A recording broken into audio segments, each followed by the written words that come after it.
Guys, I did it. I beat Hard Grim Forest. Shoot him, Kevin! Hello everybody, I'm Roadblock, and this is a Raid Shadow Legends video. Now, I'm sure if you guys have seen my main account, you know I've already beat Grim Forest a while ago, but I did it on my free-to-play, and it has been a really big challenge. Now, I don't want to say that, like, it's necessarily harder because I was on my free-to-play. It definitely was harder, still is hard, because you can see I still have 3 more areas to go. I've cleared everything else except for some of the bosses, and I realized something that you don't really need to do this, guy. I mean, you need to do them at least once to get through, but these extra rewards, they're not that great. I mean, obviously you have a chance to get more chests from the vendor by completing the big boss dude, and I will go back and do them. We still have plenty of time to complete it. We've got a week and 2 days, right? So I will finish those because it doesn't even take any energy. I can just come in and do them whenever I want because I've already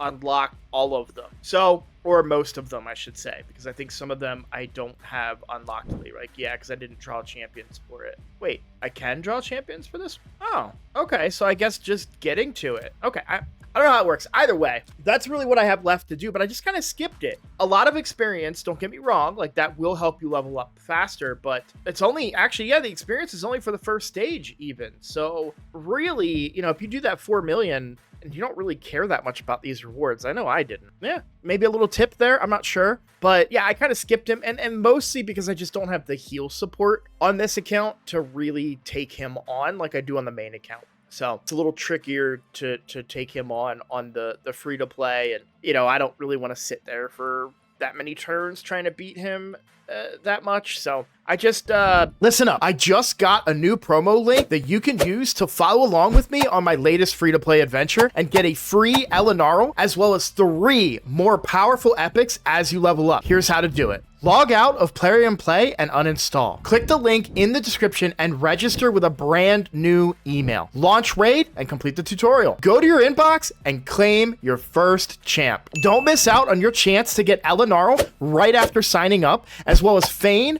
Uugo, and Tagoar as you progress through Raid. Click on my link right now and let's crush this together. I did beat him on the first stage in a lot of places and then just said, cool, and moved on. But we did finish off the poison boss today, and you can see Loriaka is in there. I had to redraw. I got Loriaka in the team. Piece of cake. I will say it only got me halfway with Loriaka because she's unbooked, but because my resistance is now so high from the, what would you even call this? The player info from the trait cards. That's what we'll call it. I've got 300 extra resistance from the trait cards. So Nice just tanked it and basically soloed it. So that was really cool, which is a great strategy in itself that we should talk about, right? Come back to hard stuff. These stats are a lot. Just think about it for a second in kind of terms of, you know, how we operate in the game. We bend over backwards to get an extra 5% defense sometimes, right? And now we're talking about getting 160%. It's a big, big difference. But I mainly focused on, as far as trait picking, I picked anything that had speed and a stat that mattered. If the only offer was speed and attack percent, I would take it, but I would go speed and defense or speed and HP. You can see I did have to go attack percent in quite a few of them, but why HP and defense? Well, because that's going to help you survive longer. You can do the fight slow, right? Attack just speeds up your fight, but it doesn't give you that survivability to necessarily get through annoying fights, where resistance does. That like I said, I completely resisted all of the poisons on my Nice and soloed the boss from half HP down to nothing. So stuff like that really matters. Avoid the crit rate. You should have your champions built to 100% crit rate anyways. So that's really not going to make a big difference for you. But yeah, speed was my main focus, that resistance and accuracy. But I didn't need the damage stuff because my champions are built to do damage. If they're a damage dealer, they're built to do damage. Extra damage helps, but it's that survivability I felt was more valuable for my account where it currently is at, right? You may have a super stacked account where you don't need the survivability. You've got a great support, a great healer, etc., etc. That's gonna be able to help you out better and allow you to get more damage abilities just to speed things up. But for me, that wasn't necessary. So I avoided I avoided attack and just focused on speeding up my team. Or what am I saying? Wow. Speeding up my team in terms of speed and then giving them survivability as well. So that was kind of my approach, but you can see all the way down. I mean, the purple area is unlocked, so you know he's done. But yep, we beat him. Obviously, we killed all 4 bosses before taking him on. I'm not a pride guy. Like, I'm not going to go in and be like, oh, look, I did it. Unless you give me extra rewards for beating all 5 of them together, I'm not really going to jump into that. I'll just kill the 4 bosses and then take on the main guy. But this is the team I use. We're not gonna make a whole video on it, but pretty simple. Again, Lamazou, just my MVP of this area, and nice, of course. Newt, Uugo, great support there. One of my better supports, so I kind of use Uugo in that way. And then my best healer is Ultimate Death Knight, at least it's built and that I brought with me. So yeah, team worked pretty well. Honestly, Lamazou died from the bramble thing. Then Nice got brambled, and thankfully Nice was so much HP, just was able to tank it. So I was able to kill the boss with these 3 remaining unlocked, and it was really a non-issue. That boss is pretty easy if you just bring kind of your basic strategies. So, I did want to, well, we'll go talk about that in a second. I did do some of the hard area, but yeah, these 3 are really tough. I did not attempt. Oh no, I did attempt. The hardest part about this is only being able to get 6 options. And unfortunately, because my best champions are so few, it's really, really hard for me to get a team with these limited options, right? Because you can see I don't have Nice in any of these options. Like, Nice wasn't available. He didn't get picked. So that's a big holdup for me, not having Nice, not having UDK, not having Lamazou. I think I had Lamazou in one of them. But, I mean, when you look, yeah, cool, you got Lamazou, and then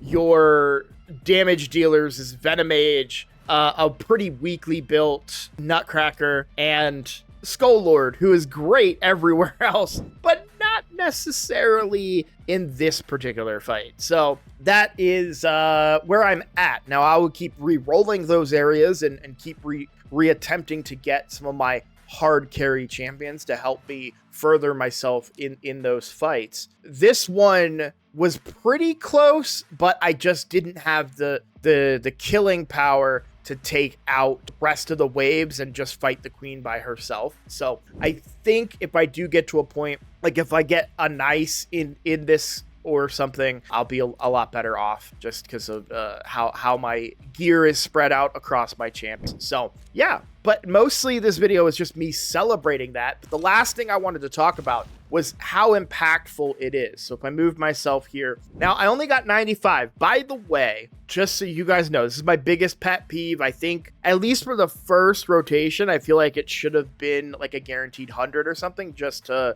make it a little more fun, but I get it. You're going to average 100 a rotation over a large scope. That's Plarium's intent, but you're not guaranteed to get 100. Some of you will get 95. Some of you will get 102. I saw somebody get 100 on the dot on Reddit. So not a big fan of that. Obviously, I've kind of already said that, but we do have this, and I need relics. Before I click on that, let's look at my collection, and I'll even go to equip, and you can see just, you know, what, in fact, can I sort by, yep, those are my 3 legendary relics. Obviously no mythicals, and even epics are pretty limited. I haven't really looked at this one that much. That sounds really good on my Nice. I might put that on my Nice, because what's on him now? Yeah, we're gonna put that on my Nice as soon as this video is over. But yeah, I don't have a lot of legendary relics, so I really, really need this to proc for me and get me a legendary. Here we go.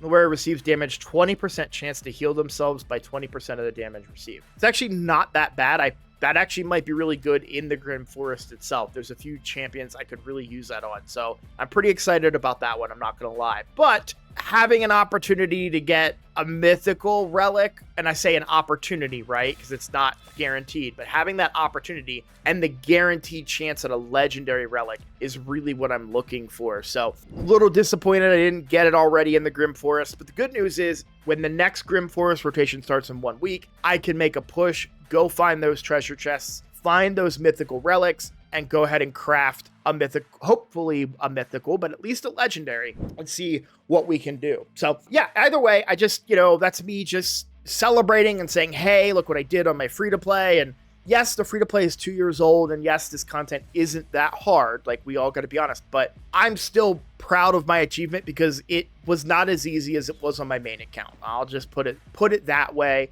The main account just breezed through everything on hard, which was fun, but not nearly as time-consuming and challenging as what I had to do on the free-to-play. So, but also think about this in terms of newer players, free-to-play players. The Grim Forest is a great opportunity to develop your account. Great gear. Yeah, some of it's 5-star gear, but early accounts really need that stuff. And I understand, I think you got to be like 50 something to unlock the Grim Forest, but still, I do think that it's going to be very beneficial for newer accounts moving forward to be able to go in there. And even normal, you're generating resources, you're generating relics. Maybe they're going to be rare relics, the occasional epic relic, sure, but I think that stuff is going to come in quite handy for newer accounts. So really, really excited about the Grim Forest and excited that I was able to beat it on my free-to-play, which was quite a big challenge for me. So I just thought I'd share that with you guys.